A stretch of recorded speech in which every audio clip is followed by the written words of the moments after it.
Hey, what's up, folks? So this is a re-release of episode 42, and I wanted to make this intro as a reflection on episode 42 again, because episode 42 was me reflecting on this 30-day detox program that I had done. And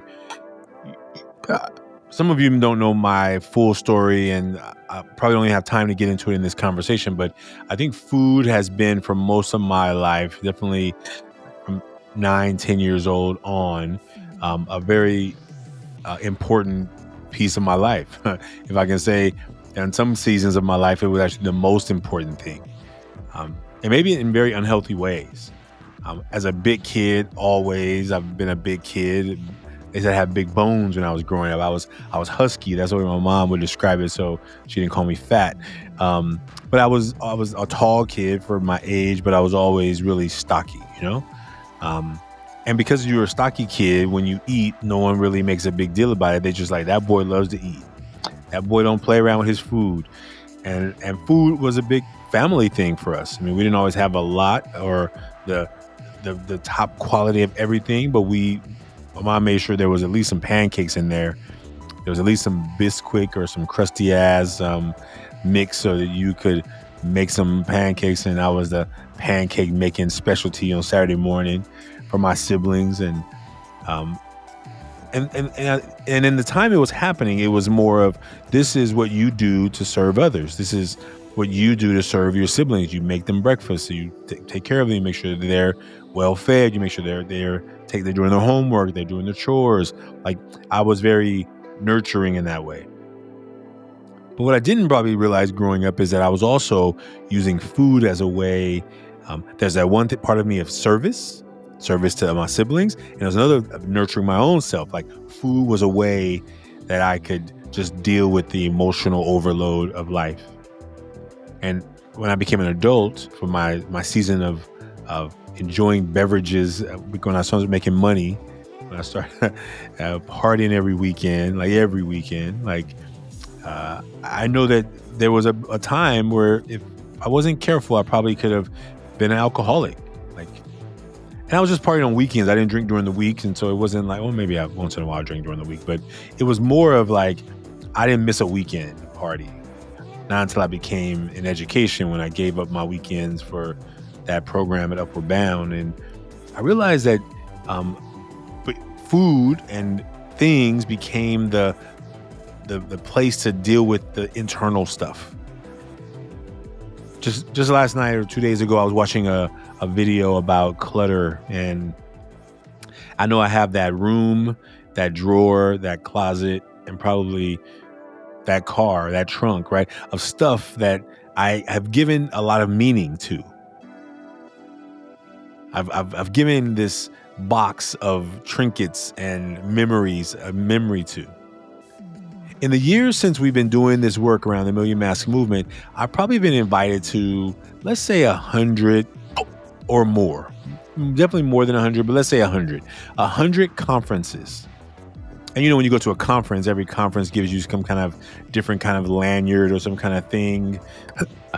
Now, I could tell you right now, if you came to my home and looked around the two doors that have all of these lanyards there, what I'm planning to do with them. As I say the words out loud, being really vulnerable in this moment about it, like, I would say, that's silly. Why do you have all of these lanyards from over 100 different conferences you've been to? Well, see, there's something about memories that for some people is no big deal. Like, they'll throw a gift away the day that somebody gave them the gift, because their connection to that stuff doesn't do anything for them. It's no big deal. It's like, I lost that thing, no big deal. Like, I have programs, I have lanyards, I probably have giveaways that like stacked somewhere, like waiting for some magical day that I'm going to do something with it. And I realized, just as I've been thinking about this conversation today with you around this 30-day detox that I did, around how often those things have just become cluttered.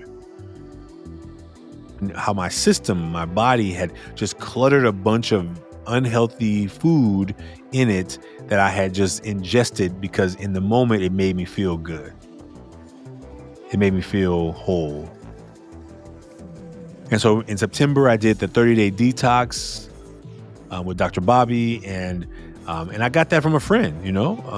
My buddy Andre, who we went to college together, he told me about it, and I was like, "Oh, that sounds cool."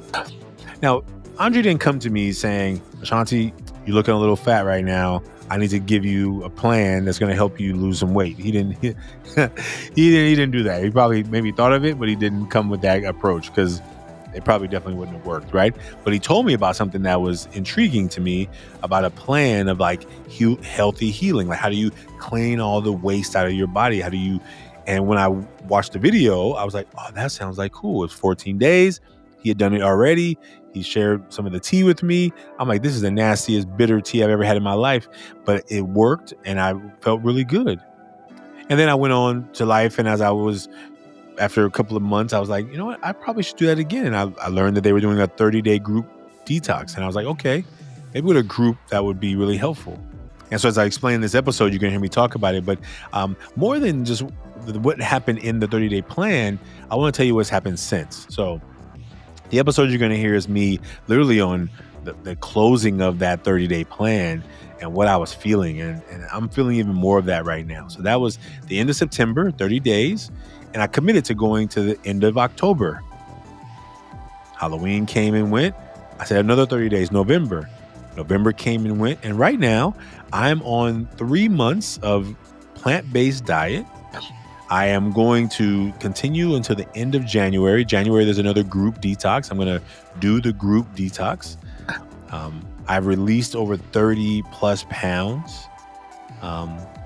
And now, because I have a long way to go to get to the goal by September of 2026, I have 100 pounds to lose. And I know that, one detox every 3 months is not going to do it. I have the work to do in between. And so eating is going to be one of those ways, and how I nurture myself and through nutrition is going to be very important.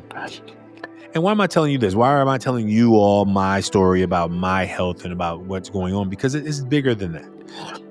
It's bigger than just my health. What I realized along this journey of making the decision to do the detox, I was on stage at a school in the Bay Area. I want to say there's several stages I've been on. I was in Sparto, California. There's another video that I have from Marin Academy. As I looked at those clips that the team put together of me talking to students and doing the work that I feel like I was born to do, when I watched myself, I always have a hard time watching myself, but this was even more because I'm like, dude, you're getting way too big. Now, I felt that when I saw the clip, but I wasn't in a place where I could do anything about it because the food had been taking control over that season. And because I'm working late and I'm eating fast and I'm eating late and I'm eating fast and I'm like not really being mindful of how I'm taking care of my health. And I think as I look back to that clip from being on stage at one of those schools, like nobody came to me and said, "Ashanti, are you all right? Like, is everything okay? Like, brother, like your health is not looking so good." And maybe that's hard to talk to some people who have weight issues, to go tell them that you notice something. Maybe it's hard. It's definitely hard to hear it. And what I know more than anything today than I did before was that, man, we need people like that in our life who will call us, check on us, and ask us, "Hey, can I tell you what I'm seeing? Hey, can I tell you what I'm seeing on this mask, Ashanti? Can I tell you, I see that you're out here helping everybody. I see that you're working hard. I see that you're doing presentations at schools all over. Are you taking care of you?" And I'm thankful for my brother, Andre, who just told me about this plan. I think the emotion I'm feeling right now is just that there's a new day. Today's a new day. And I got big goals and dreams that I want to do in this world, and I want to be of service. And you can't be of service if your body's falling apart. The pain in my hip, the chiropractor was like, Ashanti, I just want to tell you, maybe he was the one who told me, because he's like, look, once your hip goes, if you're not careful, your knees are going next, because your knees are going to try and make up and compensate for your hips. And once your hips and your knees go, your ankles are next, because they got to now compensate for your bad hips and ankle and knees. And I was like, yeah, and I'd already planned to do the detox in September. So I told him I was going to do that. He says, well, yeah, you're going to start exercising too. I said, well, I can't run. I can barely walk. He was like, well, you got to get in that pool 4 or 5 days a week. I'm like, 4 or 5 days? How? You out of your mind? 4 or 5? How I got time to do that? Well, because you make time for everything else, Ashanti, you got to make time for your health and your wellness. And so I've not gotten to the pool 4 or 5 times a week. I swim on the weekends, which has been really good. I enjoy swimming. And that's where we're at next. We are in a journey of reclaiming health. Now, here's what I got to be careful about, because when I stop eating all the stuff that normally brings me comfort, this device starts getting crazy, and I find myself just on doom scrolls, realizing that, oh, there's something going on. Like, you're now looking for something else to fill with that, and what you got to begin doing is getting really clear about, okay, my quiet time, my time for self, my healing time, my time for prayer, my time for meditation, my time to be out in nature, my time for the sunsets and seeing the ocean, my time of going in the ocean, my time of going into the mountains and seeing nature. Like, all those things are important. And so this season, over this December season, we're going to be like pulling some things together for some people in my community, for some young men. Radical self-care, like the days that I do with my brother Adam, and there's a couple other men who I've been talking to about radical self-care. And we're going to go out on a couple of radical self-care outings between now and the end of the year. And next year, we're going to have them built into our calendars. This is the time we take care of ourselves, prioritizing ourselves. And that's important. So all that to say, this is the intro to the episode from episode 42. Right after the detox was over. I'll be starting a new one in January. I'm excited about that one. After the end of January, I'll probably come back again, tell you the update from whatever success we have from that second 30-day group detox. And I hope that as you are navigating your life in whatever ways that you need to navigate it, that you are looking at the things that are going to bring you more health, more wellness, to make you sharper, to make you live to the time that you feel that you want to live to. I don't get to control any of that, but I can at least make sure that I'm doing my part. And being unhealthy and walking around with a bunch of extra pounds that are not helping me is not helping me. Did I say that right? Carrying all this extra weight on my frame that's been carrying around a lot of weight since I was a little kid is not helping in this season of my life. And so all that to tell you, I hope that as you wrap up this end of the year, as you bring in 2026, that you have made decisions, you made a plan for how you are going to be even better in 2026. Better health, better wealth, better mental clarity, in all the ways that you want to improve, that you make it a priority for yourself and for those who care about you. So take a deep breath, take out your notes, and enjoy this re-release of episode 42 as I reflected on the ending of a 30-day detox and how it shows up in the lives of our young people and what it says to me about what we need to do in schools to better serve ourselves, our youth, our teachers, and education as a whole. We'll see you soon. Thank you for being here. Have a great ending to 2025, and let's look forward to seeing you and hearing from you in 2026. Let me give you some raw, maybe painful data. Over 1.8 million incarcerated people in the United States, over 90% are men. In 2022, and the numbers are really similar for 2023, 49,500 deaths were from suicide, with males at the highest rates, 4 times higher than females. More than 60% of those incarcerated for violent crimes are young men. In 2023, around 47 million Americans aged 12 plus used illegal drugs. Young men are disproportionately affected. And since 2000, 98% of school shooters were male.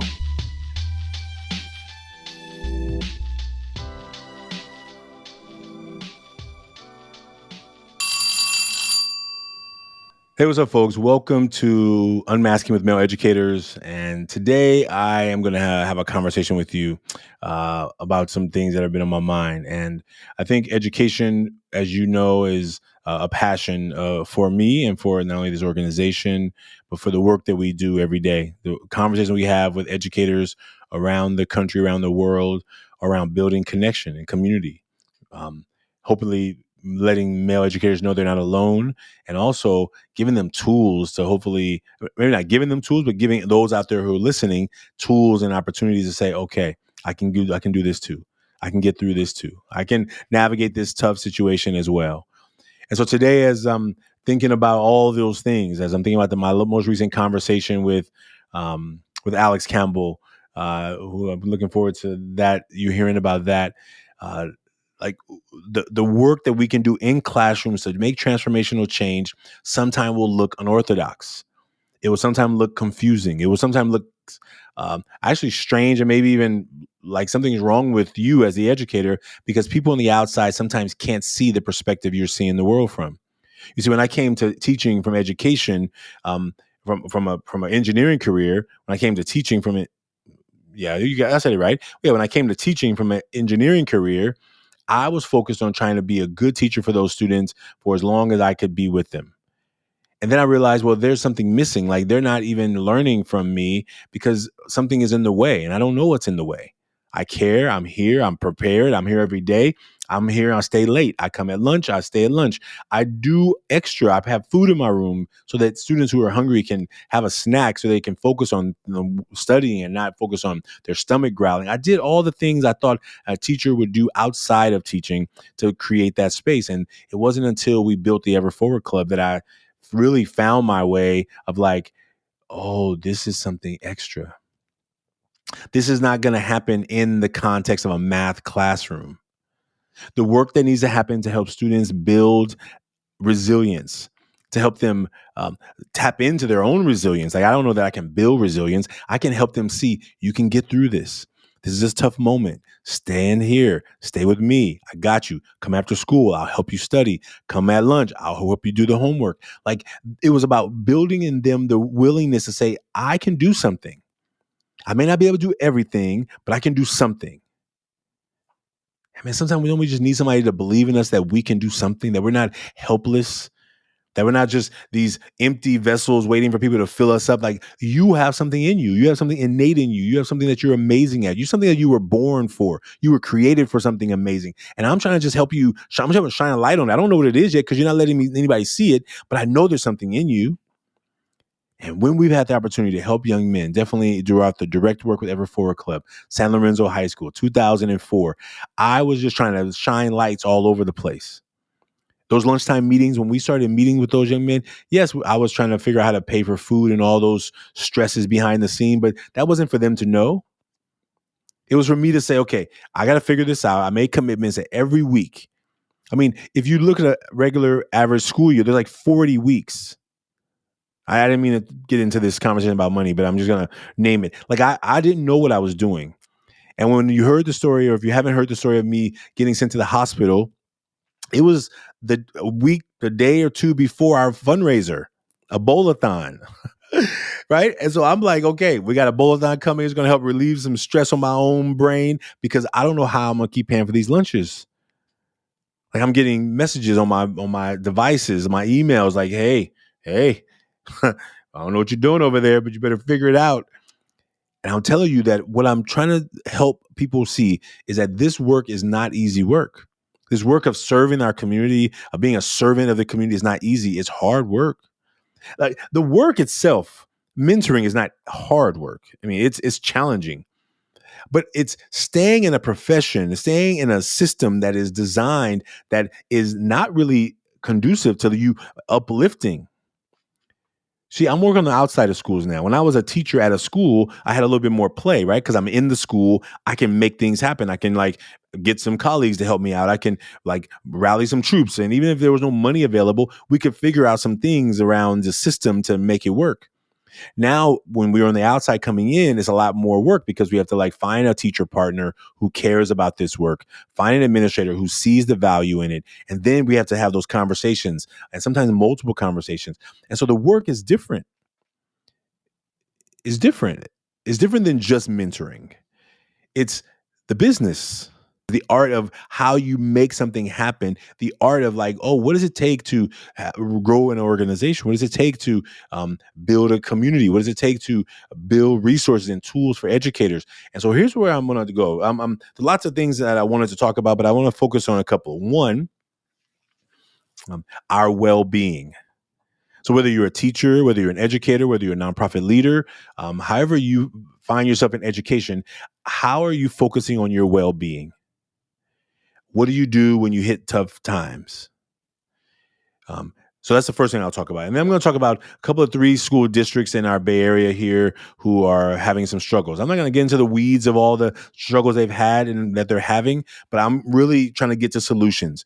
But I don't want to try and like, hey, here's a fix for something and you don't even recognize that there's a problem. But I want to name that we'll go there second. And then third, we're going to talk about the Young Men's Conference and why that resource was created, why the Global Young Men's Conference was created in that way, and how you can get involved. No matter who you are, you can get involved, however, in some way. Even if that just means taking a flyer and sharing it on your community so that people will know about it. We have a month to go. Today is the first. No, today's the first. No, today's the 30th. Actually, the 30th of September.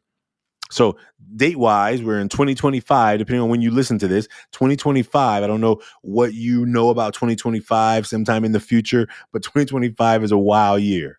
It's been a wild year. Like there's an endless cycle of news that continues to feed our phones. And I don't know if you watch and look at your phone often. I probably look at mine too many times. I can probably be embarrassed to tell you how many times it looks like that I've opened my phone. I think it can tell you that, right? How much time I spend on this phone. Sometimes looking at the news and the news cycles of what's been going on in the world because I care. And if you're a person who cares a lot, when you watch people who act like they don't care, it can feel stressful. It can feel intense. So first thing I'll say is today is September 30th, which means that I've reached 30 days, which means I've successfully reached 30 days of a 30-day detox. It's a program. I don't want to say his name wrong, but his name is Dr. Bobby, right? So I took this 30-day detox. There's these teas I drink every day. It's been wild. I mean, those are the 2 teas you drink every day, and then it's plant-based. So when I first learned about this from a friend from college, I just did the 14-day one. 14 days, plant-based. You know, I had a bunch of different recipes I can make. I like vegetables. I like to cook. So it was not a big deal. And so I was like, okay. When I heard about the 30-day, I was like, you know what? It's a group program. Let me sign up for that. I'll do that. Signed up for the 30-day. It was the 1st September through 30 September. Let's go. Let's do it. I get myself the pack. I'm ready. And now I look at the recipes. I'm like, wait, these recipes are missing something. There ain't no pasta. Even chickpea pasta, right? There's not even no chickpea pasta. There's no beans. What's going on with this recipe here? Like, what's up with these recipes? And I was like getting a little bit freaked out because I'm like, I'm about to start in 2 days. And I'm like, I ain't been shopping. So I'm just giving you some of the challenges in the beginning, but I'm gonna just say today. Here's today. I'm naming some of those challenges because they're real. If you're gonna change your whole eating plan from like a seafood diet, meaning whatever you see, you eat, to a diet where you're saying, I'm only eating plant-based. Now, that was the first 14 days. Then this part of plant-based is actually even more rigid because there's these challenges every week. Now, I wanted to do the challenges. I wanted to go hard. I wanted to like really have some transformation. I wanted to detox my system so that I can be more able to flow through this work, not only for these conversations and these podcasts, but for the Million Mask movement and for the goals that we have. And I knew that this month was going to be busy because we had the trip to New York for the Marketing to Men Summit. I knew I had this collaborative ecosystem event at Point Reyes. I knew I was going to be moving around a lot. And I was like, wait, how am I going to travel and still maintain all of this, the healthy eating that I needed to do for this 30 days? And I'm just naming this for you just because I don't know where your health journey is. Maybe you're fully healthy, and I've not been for lots of my life. I've had roller coasters. I'm good and consistent in spurts. So I know that eating plants and vegetables and fruits, I've done it. I've done a 90-day juicing or a smoothie fast, many years ago, 2013, I think it was. So I know that I can be committed. And then, slowly I just kind of went to raw and then went to vegetarian and then went to pescatarian and then I went to the seafood diet, right? And so I think that over the journey of my own life and health, food has been one of those things I rest in. I learned to cook at 7, maybe even earlier than 7 years old. I was helping take care of my sibling, making them breakfast Saturday morning, making breakfast with my mom. Like I was helping at the house. I was a worker in the house. And so I learned how to cook early. No one ever had to try and feed me. I'll make up some stuff. I was called the concoction maker because I'll go in there, whatever's in there, I'll make something. Like that's my specialty of like we're gonna make sure we get taken care of. We're gonna nourish people. So I enjoy community and I enjoy food, and I have an addiction to food as well, mostly in the sweets category. Like I don't really have an addiction to fruit. I have an addiction to pies and cakes and cookies and donuts and pastries. I know the best donuts in Oakland, Hayward, Bay Area. I'm talking about the best ones, right? Like the ones that will make a sandwich out of your donut. Don't get me started. I shouldn't even be talking about this. My mouth is watering already. I've been on this 30-day detox, and there were times I drive clear by that area, and I'm like, I should just get off the freeway. No one's gonna know. No one's gonna know, but I'm gonna know. And I made a commitment this time, not only that I would get through these 30 days, but I have a big goal in my life that I'm not gonna mention here of a physical goal that I have to do. I have a lot of weight to lose. And so the journey of like trying to get up, go to work every day, working hard, working until late, and then trying to be like, I got to go home and now prepare food. It requires another lifestyle shift. And I don't know your things you have responsible for. I don't have children I have to go home to. So I got to go home and take care of me. So why do I get home and get on the computer again and do more work? I feel like I'm working. Like I've had to learn over this 30 days that you need to prioritize your health, which means that you need to make time for your health. Why am I in the health conversation right now? I mean, I was going to talk to you about these school districts who are having all these challenges, but I need you to know that there is no way that we, as people who care about this work, who care about transformation of not only schools but of community, can do it if we are not taking care of our own selves. And I'm not trying to talk to you. I'm talking to me, Ashanti. You look at myself right here in this camera right here. And so the invitation is that if you have not prioritized your own health, please talk to someone, do something. Let this be an inspiration to you that in 30 days. Now I'm detoxing, so I'm not gonna say it's weight loss. I mean, I'll say it's waste loss. Like I've been swimming, so I'm sure there's maybe some weight that has gone away, but mostly I've detoxed my system from all the sludge that was holding it down, and I released 30 pounds of waste. Man. And there's a difference. I feel it. I feel it in my bones. I feel the pain that I'm knowing that I have to lose a lot of this weight for because I've been having these pains that have been going on. I have work to do. I was looking at myself in a video that I made here at my desk, and I'm wearing this shirt. And every time they try and make a clip from that video, I'm like, that's horrible. I look like I'm wearing I just felt like, oh, it's one thing to have somebody show you a video of yourself and they say, oh, this is a good clip. And then you say, well, don't you see how I look? Because they don't see it from my point of view.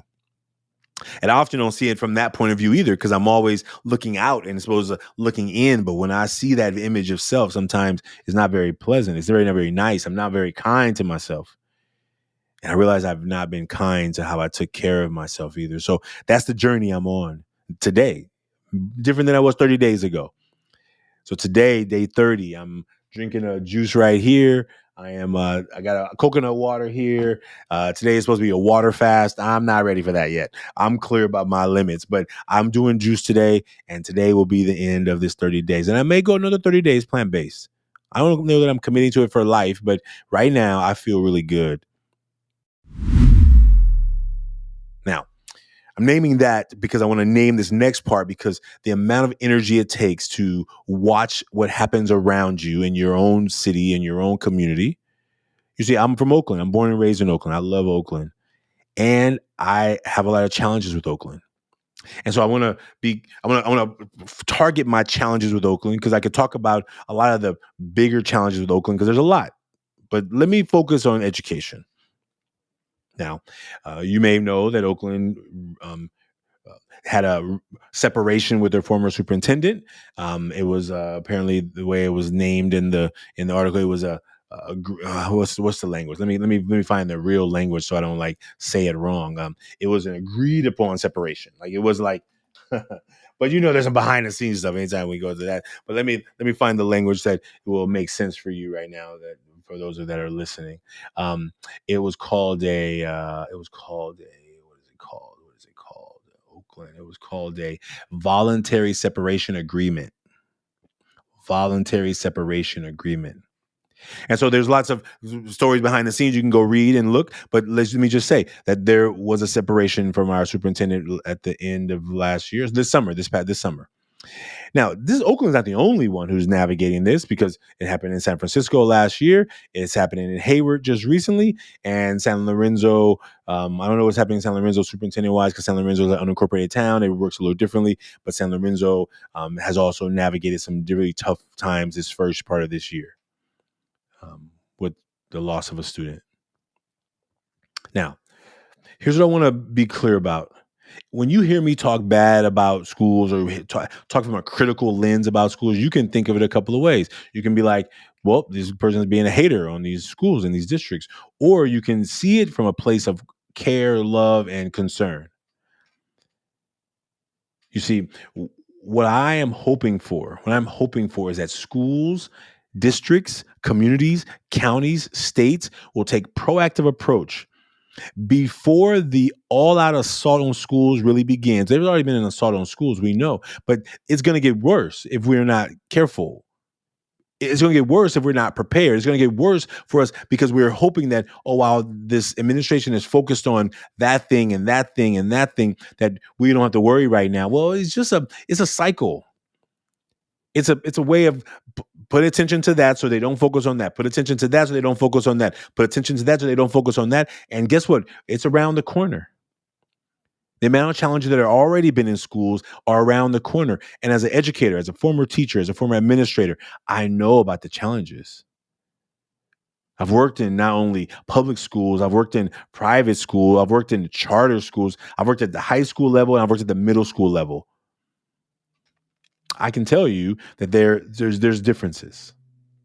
But if we're going to make a transformational change with the young people that we say we care about, we're going to have to get proactive in so many more ways. There are a lot of schools that are doing the proactive work around emotional intelligence, emotional health, mental wellness. And there's many schools that wait for the crisis and then go into cleanup mode to try and protect their reputation. And that is where we find it being dangerous.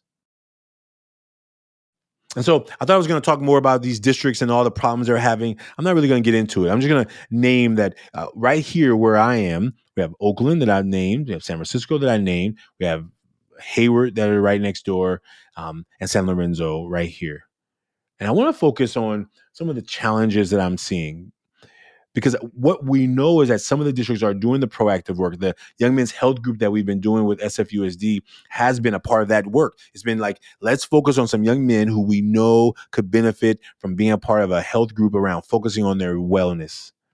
And those groups went really amazingly last year. And we're excited to be rebuilding those up this year. I got invited to speak at a church to tell them about the Young Men's Conference. And I was trying to think, like, what do I want to tell them to really convince them, encourage them, implore them to sign up to volunteer, to sign up to get involved. And I was like, well, maybe I can just tell them about the work that we're doing, right? And I think sometimes when you do a lot of embellishing or work of the work that you're doing and the awards you've gotten, people are like, oh, well, maybe they don't really need my help. And I say, well, maybe I'll tell them about the challenges that we're facing. And then you think, well, if you tell them so much about the challenges, they're like, well, I don't want to be working with somebody with all these challenges. And then you think, well, maybe I tell them about the problems in our city that they may not know about. And then you're like, well, I don't want to like be a negative downer, so I don't want to talk about all the negative stuff. But guess what? Ultimately, you have no choice but to help people see what picture is being happening out in the world if they don't see it. For people who don't focus on education, who don't focus on some of the challenges in our community, they may totally just go blinded. I mean, there are people who are willing to believe a narrative that's painted for them in whatever devices that they're looking at. Maybe it's their phone, maybe it's another device, that they are believing a message that says, you know what? Slavery was so long ago, we don't need to worry about it anymore. There are people who believe messages that says, well, you're not a slave right now, so you should be happy. There are people who would like to believe that um, the DEI is a way of making people not be appreciated for the intelligence they have. That it's it's only unqualified people being put in positions, and those are limited and ignorant beliefs. But education is critical. Because if we continue to strip away education from people, then we wonder why we have people who are willing to believe what someone just told them just because. And if we don't have people who can think critically, who can be educated and recognize that there are definitely people who are telling you messages for their benefit, then we're going to keep having people who decide that they will vote in their own worst interest. I'm going to read to you what I read out loud to the church because I thought they only gave me 1 minute. I mean, they said you got 1 to 2 minutes. I have to go fast. And because I like to talk, I knew that I didn't want to get into a rabbit hole over here, over there. So I made it really concise. I'm going to just read to you what I read to them because I thought that the only way I could get their attention was to like just go from my heart, but I had to go with some real data and with some numbers. So let me read to you what I read to them, and then I think hopefully you will see why this is so important to me. Okay, so I'm gonna just do it like I did. I was on stage. The pastor, the worship people had just read, and they put me in front. They were like, "Okay, you're up. Here's a mic," and I was like, "Okay." So I had to put my glasses on because sadly I'm not seeing without them right now, and I was like, "Okay." So I'm going to read this because if I just go on my own whim, I'm going to be here forever. So let me get in this 1 minute. Here it goes. I would love to come here today and tell you about a conference for young men, a day of food, fun, and community building. But I think it's important to also compel your help, whether that be volunteering your time, contributing financially or in kind, or helping spread the word. Let me give you some raw, maybe painful data. Over 1.8 million incarcerated people in the United States, over 90% are men. In 2022, and the numbers are really similar for 2023, 49,500 deaths were from suicide, with males at the highest rates, 4 times higher than females. More than 60% of those incarcerated for violent crimes are young men. In 2023, around 47 million Americans aged 12 plus used illegal drugs. Young men are disproportionately affected. And since 2000, 98% of school shooters were male. Now, I hate to paint such a heavy picture, but I need you to see the value and importance of this conference. We're bringing young men together for brotherhood, mentorship, and growth, and we need your help. So here's my ask. Whether you have a son, nephew, cousin, or not, this affects your community. You can get involved in 3 ways. 1, volunteer your time. 2, contribute resources or financial or in kind. And 3, help spread the word. And that was it. I got it in less than 2 minutes. I told them at the end, I said, I'll be at a table out front. So if you want to come and talk to me about it, if you have questions, I encourage you to do something. I encourage you not to think that the problems that are in our community are designed for other people to solve. The problems in our communities are a part of us. And we can pretend we don't see them. We can put blinders on and drive by the homeless encampments and drive by the zombies walking around the streets and pretend like we don't see them, ignore them at the stoplights because we don't want to look at their signs. All the things we can do to ignore it doesn't make it better. I'm not saying that reaching money out the window is what makes it better either, but I am saying that there is one way of not making it better is to ignore it. So either that means we need to be going to our city council meetings and saying, I am concerned about this, writing a letter to our representatives saying, I am concerned about this, or it means that we are going to get out and do something about it.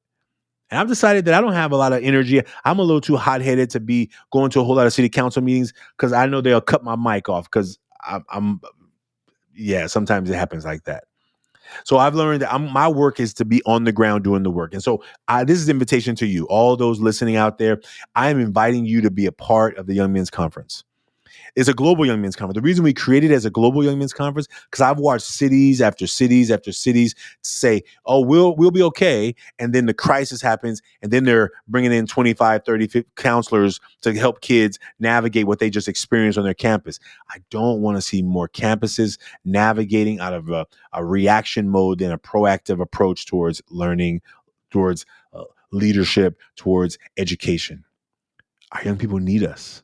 They need us to be focused. They need us to be dedicated. They need us to know that we got their backs, and they need to know that we are doing our own work in ourselves so that we're not waiting for them to hopefully get older and make the world better for us. That's not how it's necessarily supposed to work. Maybe it's how we've been doing it. It's just like, let's just get these young people adults so they got energy and then they get up trying to like help make the world a better place. And then we have more people who are not focused, not educated, and they're making bad decisions. We got work to do, folks.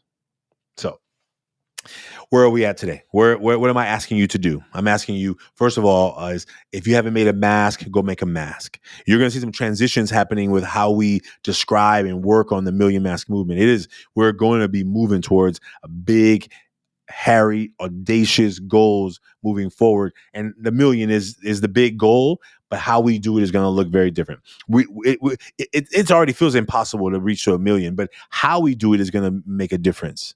So we're inviting you to be a part of that. If you haven't yet learned about the conference, you can go to our page, our website, everforwardclub.org, look at the video about the Young Men's Conference, and maybe share it with somebody. There's still time for you as a global partner to say, you know what, I'm going to support some young men in my community. I'm going to get my nephew and my cousin, and I'm a coach of a team. I'm going to work with the players I coach with. Yeah, our sport is not till the spring, but I'm going to get them together right now, and we're going to have some conversation. We're going to have some food, and we're going to have some fun, and we're going to talk about the idea of these masks. That is what we're going to do on November the 8th. And we will be November 8th live here in Oakland, California, Claremont Middle School, but you can do it anywhere in the world. We will provide you the resources, the tools. There's another partner call happening this month, so you can do it wherever you are. We have already about 17 partners around the world. I think the number is growing. Right now, locally, we have 30 young men registered, and we're in this last month. So starting tomorrow, we put out an incentive for young men to get registered. We don't think that we need to pay young people to attend things. But if you have ever tried to recruit young people for an event and you've not found a way, you found a way, please come teach us. But what we know is that we're going to incentivize them getting registered on time, not only getting registered, but showing up on time, staying till the end. It's about all parts of the process. And we are about to kick in next month, the month of October, getting ready for November 8th. So if you would like to be a part of this, please go to our website, everforwardclub.org. You will see the link for a million. You will see a pop-up that comes up for the Global Young Men's Conference. If you don't see the pop-up, just go to Get Involved, and the first two tabs are there for the Young Men's Conference, whether you come into the Oakland Conference or you're going to be a part of the global part of this conference. Get involved. Support the young men in your community. Our young men need it more than ever. They may act like they don't. They may push us away and be like, I don't want to hear what you got to say. But deep down, we have heard from thousands and thousands of young men that they really, really want to talk about it. They don't want to be judged. They don't want to be seen less than. They don't want people to feel sorry for them. They just know that sometimes they don't have all the answers themselves. So as I started this episode talking about the detox, I think that I want to like help us recognize that I was in a process of removing the toxins from my skin because my skin from toxins from my body, the fast foods, the corner stores, the quick and easy food to eat at the end of the night after I've worked till late. Like to just over years, it built up a lot of toxic in my system, and I was finding myself not only dealing with so much pain, but also other things. And what I can connect to what we need to do in our schools is we got to go in and detoxify our schools. And you may not like the language toxic.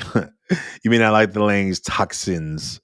Um, but if you've ever been sick, your system knows what it's like, and it doesn't feel good either.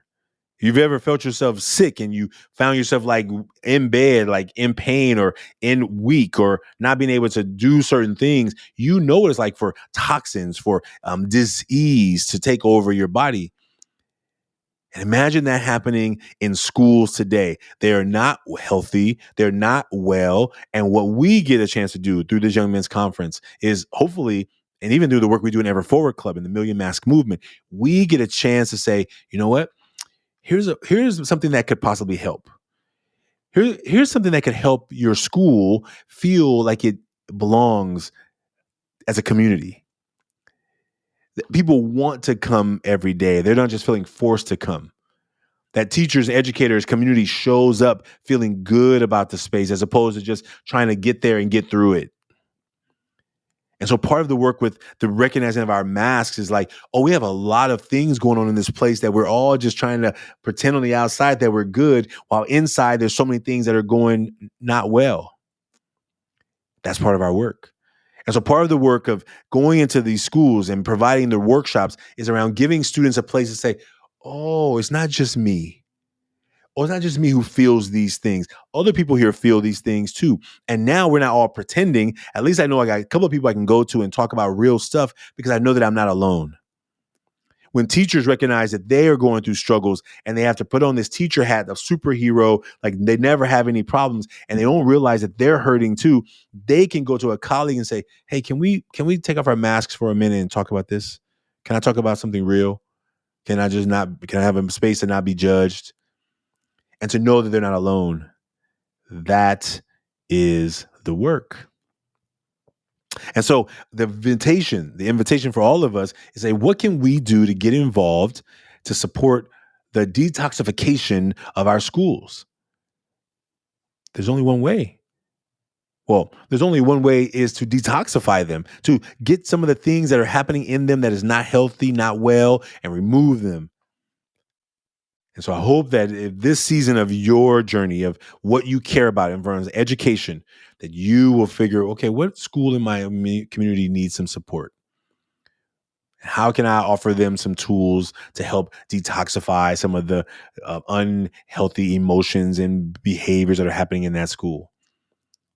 It can start with the Million Mask Movement, a tool that's free to use and a tool that right away will let you see, oh, there's some stuff going on here that we didn't know about.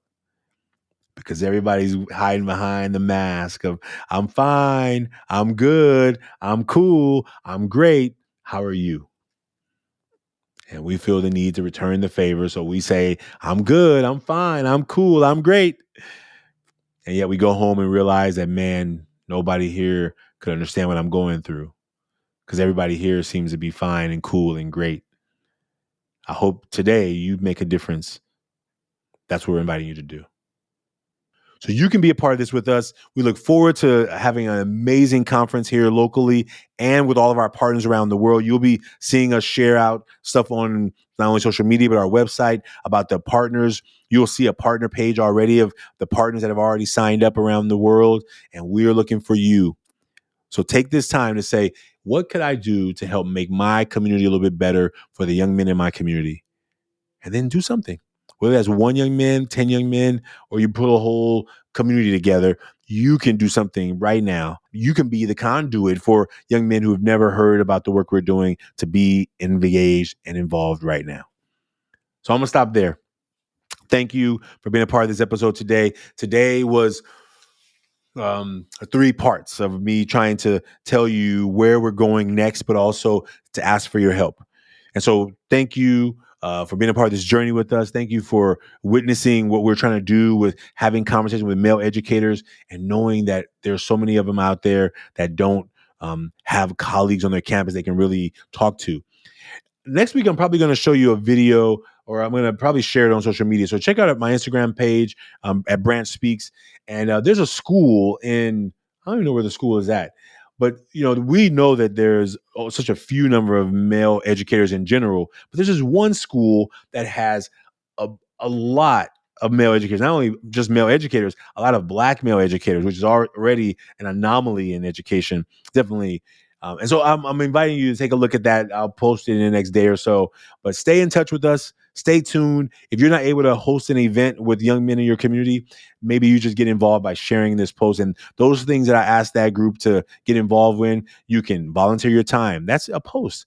You taking time to share this episode, share the flyer for the conference with someone. That's time. When we value your time, we know time is valuable. Time is more valuable than money. That's what I believe. You can contribute if you are a person out there who has resources or knows someone with resources who's looking for a way to support something meaningful. You can have someone support financially or in kind. Maybe you have a business. Maybe you make shirts or shoes or books or journals or whatever. We can give away to the young men. We're going to have 200 young men live in our conference live that you want to support us with that. You can do that. Or if you can just help us get the word out in the world, sharing this episode would be a part of that, sharing the flyer that we will have. And there'll be a link in the show notes so you can just grab the link and share. Stay tuned for all the stuff that's going to be happening over the next couple of weeks. We will see you soon. Thank you for being a part of Unmasking with Male Educators and the Million Mask Movement. We'll see you soon, folks.